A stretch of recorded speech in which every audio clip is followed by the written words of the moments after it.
All right, let's dive into one of the most transformative periods in history, the Enlightenment. You might have heard it called the Age of Reason, and for good reason. It was an era that completely changed the game for how we think about power, society, and even our own minds. And if he had to boil it all down to one single phrase, it would be this one, from the philosopher Immanuel Kant, sapere aude. It means dare to know. This was way more than just a cool motto. It was a rallying cry for people to break free from superstition and tradition and to actually start thinking for themselves. And that's really the big question we're tackling here. What happens, for better and for worse, when a whole culture decides to put reason in the driver's seat and challenge every single belief they've ever held? To really get the Enlightenment, you first have to picture the world it was fighting against. We're talking about the old regime, a world run by all-powerful kings, super rigid social classes, and the absolute, unquestioned authority of the church. And you can see the clash of ideas so clearly here. In one corner, you have the old world, where kings claimed their power came straight from God, and your lot in life was decided the moment you were born. And in the other corner, this totally radical new idea, that authority should come from logic and reason, and that a government's only legitimate power comes from the people it governs.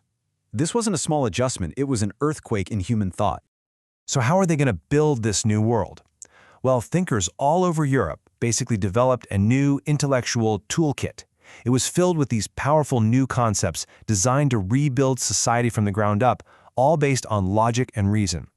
And the number one most important tool in that kit was this idea of natural rights. This was the absolutely revolutionary claim that you are born with rights. No king, no pope, no government can grant them to you, which means none of them can ever take them away. The English philosopher John Locke was the guy who just perfectly summed it up. He defined these core rights as life, liberty, and property. It's such a simple phrase, but it would become the absolute bedrock of modern democracy and light the fuse for revolutions all over the world. Okay, so if people have these natural rights, where does government fit in? Well, that's where the social contract comes into play. Thinkers like Locke and Jean-Jacques Rousseau argued that government is basically a deal. We, the people, agree to give up a little freedom and follow the rules, and in exchange, the government's job is to protect the rest of our rights. If the government breaks that deal, then it loses its right to rule. And Locke wasn't alone in this. You had a whole crew of brilliant thinkers building on this foundation. Montesquieu gave us the blueprint for keeping government in check by separating its powers. Voltaire was the guy who fought relentlessly for the freedom of speech and religion that we take for granted today. And Rousseau really dug into this idea of how society could be guided by the general will, what's best for the community as a whole.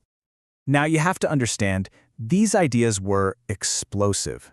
And they weren't just going to stay in stuffy old books and essays. Oh no. They spilled out onto the streets and ended up sparking a whole century of revolution. And you can see this incredible chain reaction right here on this timeline. It really kicks off with the scientific revolution when people like Isaac Newton proved the universe followed rational, predictable laws. So Enlightenment thinkers asked a pretty logical next question. If the universe is rational, why aren't our societies? And that question leads directly to the American, French, and Haitian revolutions. And that's the key thing to remember here.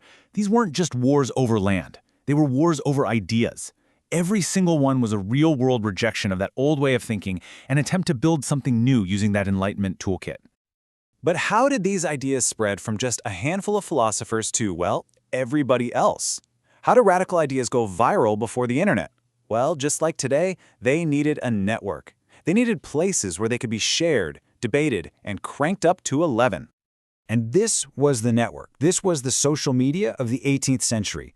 Ideas flew back and forth in Parisian salons, which were often run by incredibly influential women. They were argued over in coffeehouses, so-called penny universities, where what mattered wasn't your social rank, but the strength of your argument. They spread through secret societies like the Freemasons, and of course, through the booming power of the printed word. And the ultimate example of this, the absolute peak, has to be Diderot's Encyclopédie. This thing wasn't just a collection of facts like Wikipedia, it was a radical political statement. Its goal was to gather all human knowledge from a logical, secular point of view. It was a direct challenge to the church's monopoly on information, and it was a powerhouse for spreading Enlightenment ideas across the continent. So, after all that, what is the legacy of this incredible era? Well, the Enlightenment's shadow is incredibly long, and honestly, it's pretty complicated. It's full of amazing triumphs and some really profound failures. On the one hand, just look around you. Our world is built on its ideas.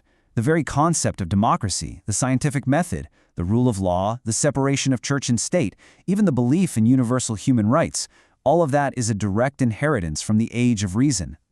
But, and this is a huge but, it's not that simple.